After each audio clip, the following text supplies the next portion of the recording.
Perjalanan ke daerah Temburong boleh dilakukan melalui jalan sungai ataupun melalui jalan darat melepasi Limbang, Sarawak dengan menyeberangi sungai menaiki feri yang sentiasa sibuk dipenuhi kenderaan di laluan masuk ke kampung ujung jalan yang terletak di daerah Temburong.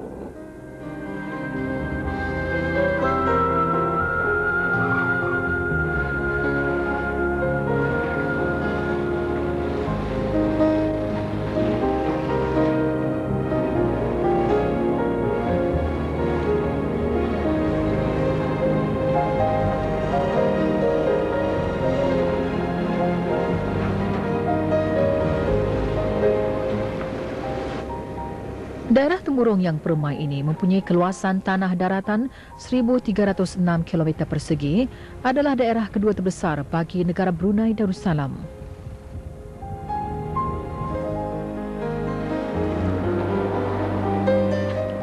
Pekan Bangar adalah pusat pentadbiran dan perdagangan bagi daerah ini. Rombongan kami begitu gembira setelah menjejakkan kaki ke daerah ini. Bagi para pelancong untuk ke daerah ini, mereka tidak perlu bermalam kerana bot laju sentiasa memberikan perkhidmatannya setiap hari seawal jam 6 pagi hinggalah 5 petang. Perjalanan yang mengambil masa 45 minit.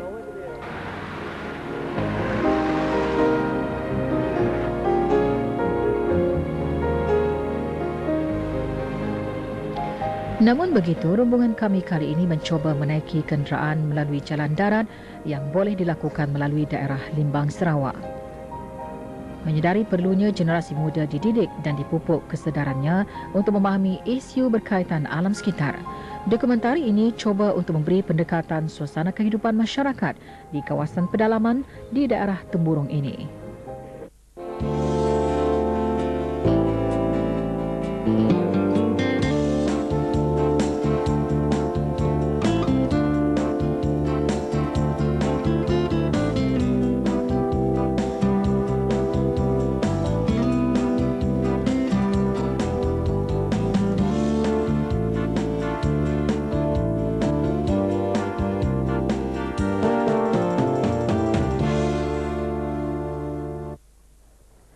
Setelah melalui perjalanan yang jauh, melalui feri dan melepasi Pekan Bangar, kini kami sudah pun sampai di simpang menuju ke destinasi. Bagaimana? Kita teruskan perjalanan? Oi, nampaknya saya tertinggal.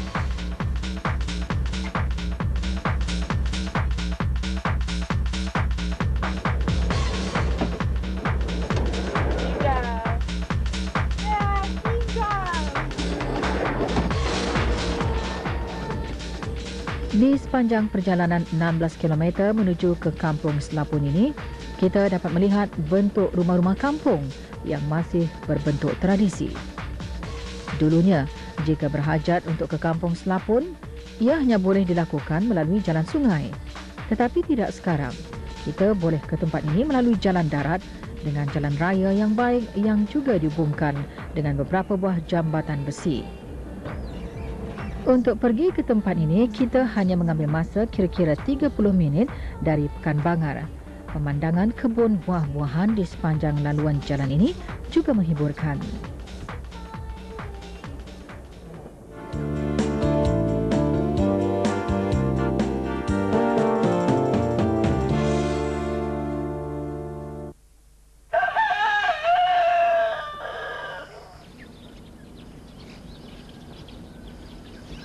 Sinar mentari memecah suasana pagi.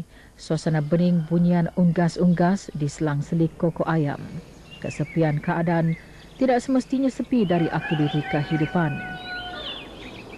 Lakaran keindahan hutan Kratul Istiwa di Selapun ini sungguh mengagumkan. Sukar untuk diluahkan dengan kata-kata. Bak keindahan yang diistilahkan bak 1000 lukisan. Kesegaran pagi yang bening ini tidak dilepaskan oleh rombongan kami untuk mandi manda. Bagi penduduk di sini, air sungai ini sumber kehidupan buat mereka.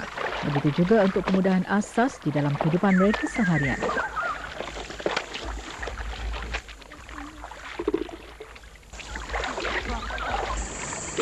Mandi di kawasan karangan batu-batu pasir ini sungguh menyeronokkan kerana airnya yang jernih dan segar tidak begitu deras. Di dalam seronokan mandi-manda ini tanpa disedari, di antara kami melihat buah durian yang hanyut di bawah arus sungai yang tidak jauh di tempat kami mandi.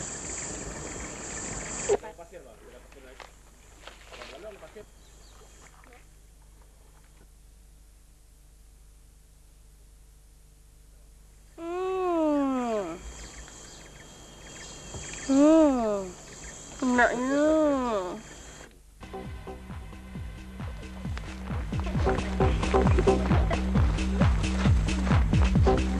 Pada musim cuti sekolah, para remaja dari kawasan Kampung Selapun ini tidak melepaskan peluang untuk mengikuti ekspedisi menjejaki hutan belantara yang terdapat di sini. Setelah kata sepakat dibuat, rombongan kami memulakan pengembaraan yang memaksa kami menjejaki laluan sukar yang berlumpur di bawah rimbunan pokok-pokok tinggi melangit kehijauan. Menjejakkan kaki kita sendiri ke tempat ini dapat meleraikan dan bolehkan kita dapat menemukan apa yang tersembunyi di perut hutan belantara ini. Pengembaraan ini memaksa rombongan melalui beberapa buah bukit dan laluan jalan pintas kayu balang kira-kira 10 km yang begitu mencabar